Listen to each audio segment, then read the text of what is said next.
Atenção! Começa agora uma teleaula de Ciências do Ensino Fundamental. Você vai assistir a teleaula de número 46. Bons estudos!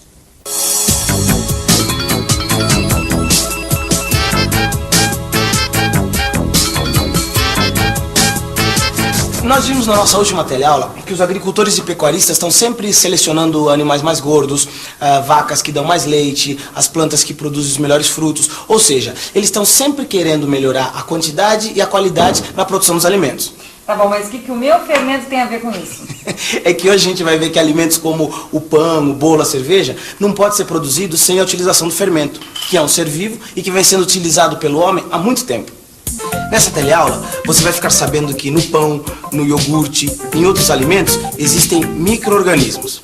Vai conhecer uma fábrica que utiliza a fermentação para produzir bebida alcoólica e vai ver também as diferenças nos processos realizados pelos seres vivos para produzir energia e para transformar alimento em energia.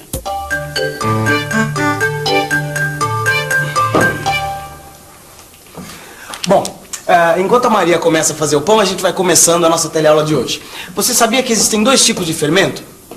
Só conheço esse tipo aqui, ó, que dá pra fazer pão e outras delícias. Então, esse daqui, que é o fermento biológico, ele tá cheio de micro-organismos, as leveduras. Agora tem um outro tipo de fermento, o químico, que não contém ser vivo nenhum. Quer dizer que aqui no meu pão, além de água e farinha, tem um monte de bichinhos?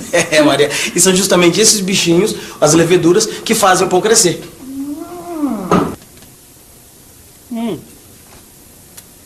Que delícia! Você sabia que esse iogurte também tem micro-organismos? Os outros ingredientes são leite, alguma fruta, esse aqui, por exemplo, é de morango. Mas existem muitos sabores diferentes.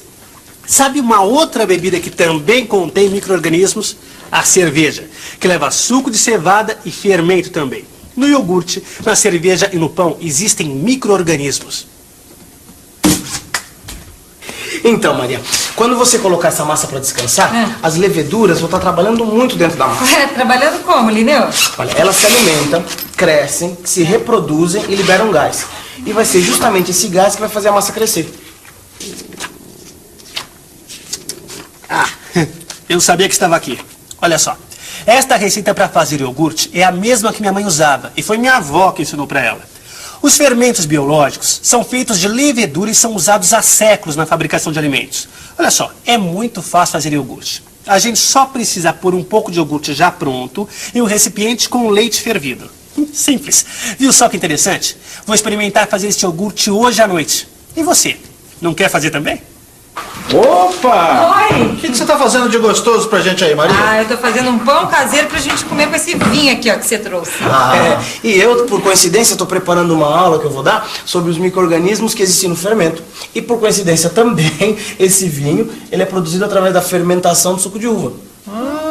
Quantos fermentos, hein? E quantas coincidências. É verdade. Existem vários tipos de fermento mesmo.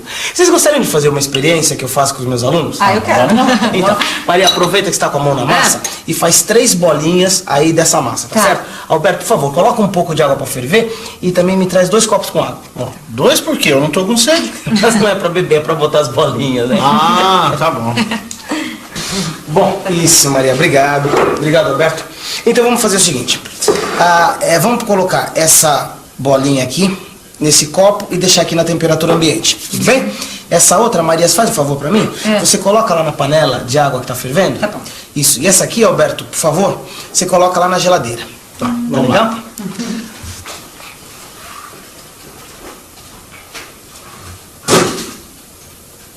O fermento provoca a liberação de gás na massa. E são essas bolinhas de gás que saem da bolinha da massa. Quando a massa já estiver pronta, descansada, na água, quer dizer que ela está cheia de gás e é por isso que ela flutua como boia de criança. E quando a massa está descansando fora da água, lá no lugar certo dela, ela vai estufando por causa do gás. Quer dizer, ela vai crescendo, ela vai estufando até ficar pronta a passar. Então foi por isso que a minha mãe me ensinou a colocar uma bolinha de massa dentro do copo d'água para saber quando a massa está pronta para assar. É isso, Maria, isso mesmo. Quer dizer, se a massa subiu, se ela flutuou, é porque ela cresceu bastante, já liberou bastante gás e aí já está pronto para assar. Puxa, mas essa aqui tá afundada na água da panela. Então, Alberto, essa daí não vai subir nunca. E a que está na geladeira vai demorar bastante para começar a flutuar. que será, hein? Aqui ficar no local frio demora muito. Aqui ficar no local quente não flutua nunca. É, por que será, né? Vamos pensar um pouco? Vamos pensar um pouco. Na massa feita com fermento biológico, existem seres vivos, micro-organismos que na temperatura baixa se alimentam e se reproduzem mais lentamente. A quantidade de gás liberado no processo de fermentação também é menor, e por isso a massa demora para encher e flutuar. Já na água fervente, os micro-organismos morrem com o calor e não há fermentação nenhuma. Os micro-organismos são criados em várias indústrias diferentes, desde substâncias químicas e antibióticos até iogurtes e queijos. Eles também são usados aqui nessa fábrica de bebidas. Dentro desses tanques são criados os micro-organismos. Eles ficam num líquido que parece uma sopa. É o caldo onde ocorre a fermentação. Nós vamos falar com um técnico do setor sobre esse processo. Senhor, como é que são chamados esses tanques aqui? Esses tanques são chamados de bioreatores. Neles nós produzimos álcool. Para que tudo esteja direito, nós temos que estar sempre controlando o suprimento de novos nutrientes. É assim que os micro-organismos se alimentam. Lá dentro tem um eixo que fica rodando o caldo. Assim os nutrientes são espalhados. Nós também temos que controlar a temperatura do ambiente.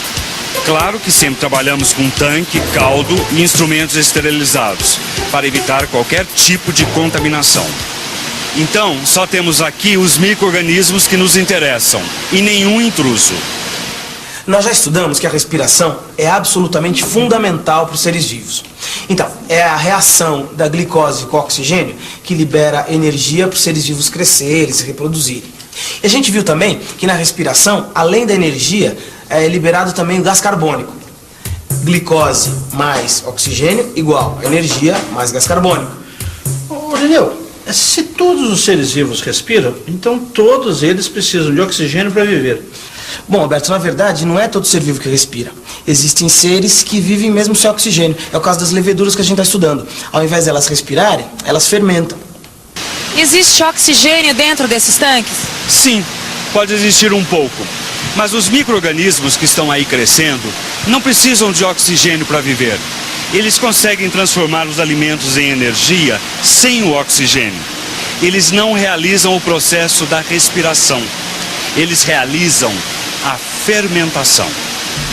Como as leveduras que estão aí dentro realizam a fermentação, além da energia para viverem e além do gás carbônico, elas produzem também o álcool.